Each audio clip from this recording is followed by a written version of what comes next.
A visão sociológica sobre o consumo.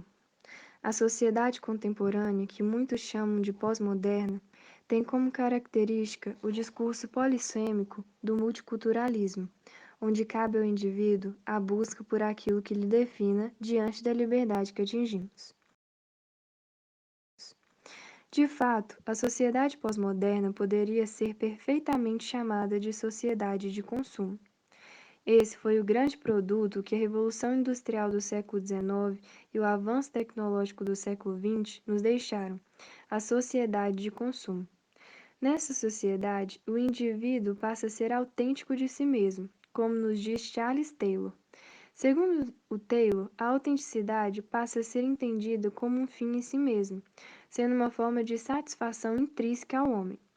Além disso, a descoberta dessa identidade autocentrada é feita através da manifestação da expressão de um determinado modo de vida em discursos e ações, tidas pelo sujeito como originais.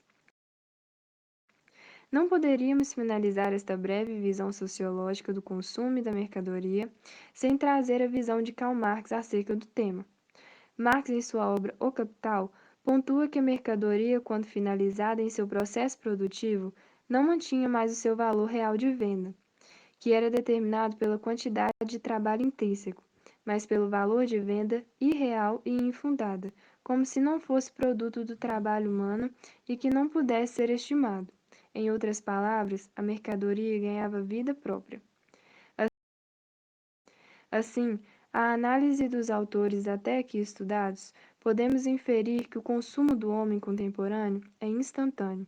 Vivemos além do agora, vivemos do instante.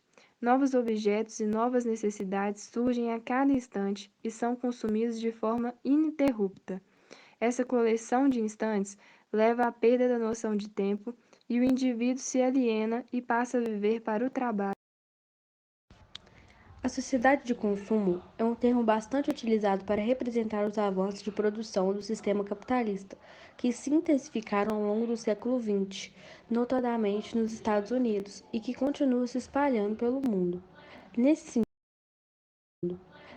sentido, o desenvolvimento econômico e social é pautado pelo aumento do consumo, o que resulta em lucro aos comércios e às grandes empresas, gerando mais empregos, aumentando a renda e o que acarreta ainda mais no consumo.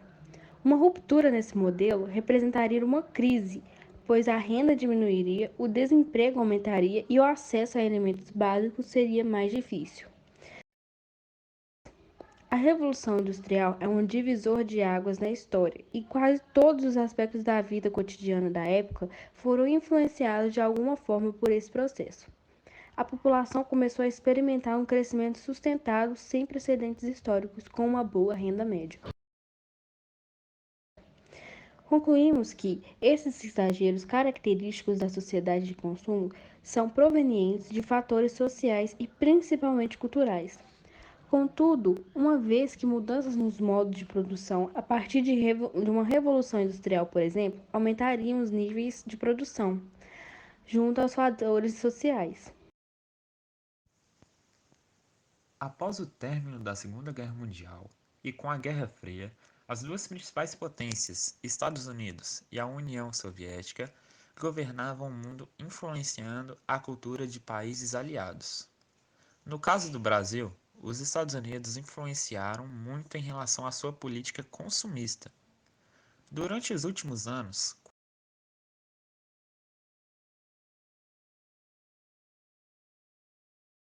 o pensamento de René Descartes, penso, logo existo, foi substituído por compro, logo existo.